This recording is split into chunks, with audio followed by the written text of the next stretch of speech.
Hi guys, quick intro before I begin. My name is Marlena Katene. I am Gold Coast girl with cerebral palsy, non-verbal and a wheelchair user among many traits. I am 30 years old, live out of home with a mate, albeit 100 meters to my family home.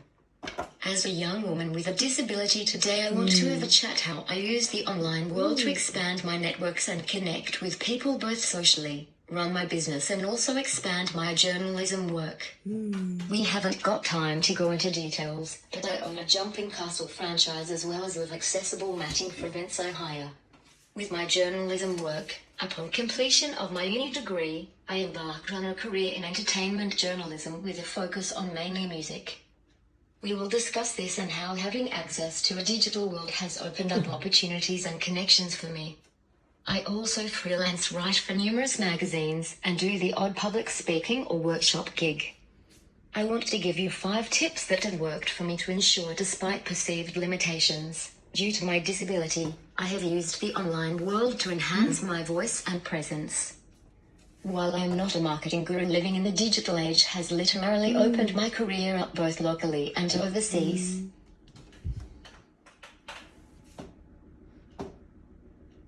So let's get straight into it. 1.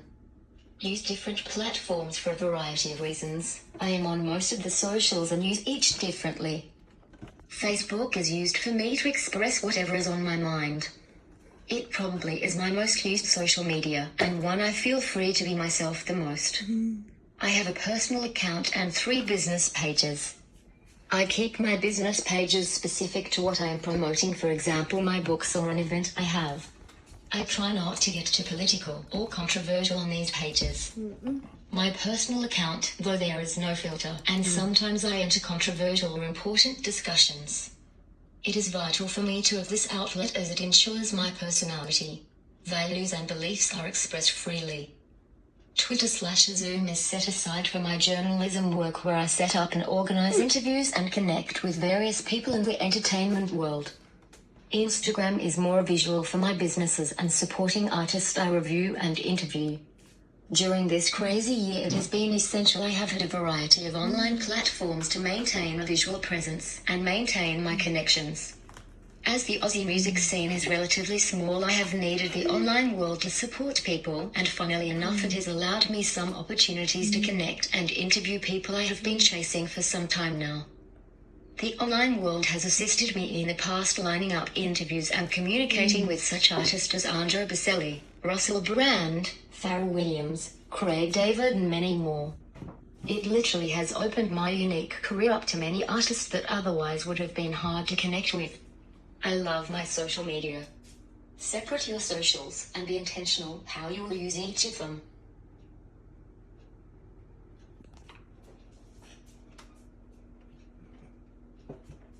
Two, having access to a variety of technologies. During COVID, we all are spending more time at home.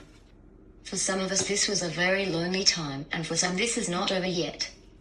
As an RC user, I have computers, iPads and even a phone to ensure I always have access to my outside world.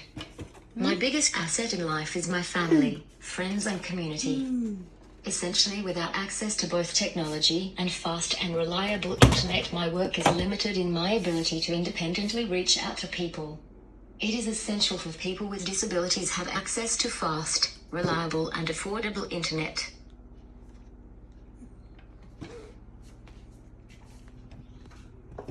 Three, training in new technologies. Currently I am in the process of building a smart home, and this will play a vital part in my autonomy and how I can independently access my community.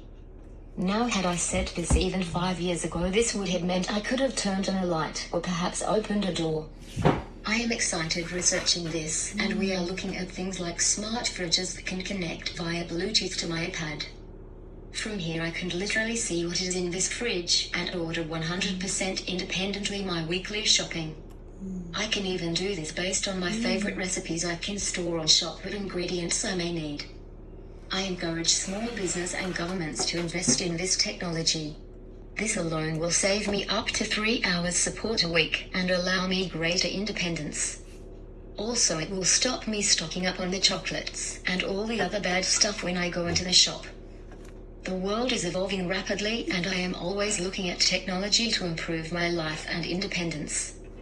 I strongly encourage governments or disability services to invest in this and encourage NDIS participants to be able to use NDIS funds for these purposes. Businesses, I ask you to invest in your technologies to allow people with disabilities the opportunity to access your business. Sometimes this is as simple as captions in your online presence, or maybe the ability to enlarge the screen to allow those with visual disabilities to access it. People with disabilities are customers as well, and we have a large presence in this country. I know for me personally, I love supporting local businesses that allow me access to their sites. If you are unsure on how to do this, simply ask the customer. It may be a simple solution.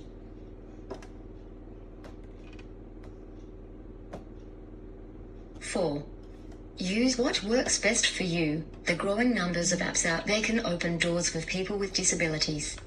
In my experience, using a few apps for communication has opened up my world. Apps such as Keyboard, which is a keyboard app that makes your keyboard bigger. That makes it easier to type a speech like this. Also, it gives me some independence, where I can write freely.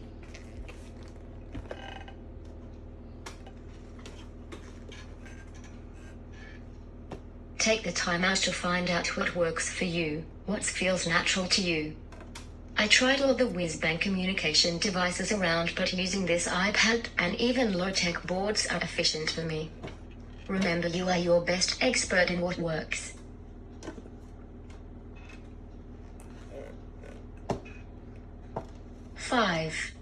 Use your online voice to connect with my friends in your community.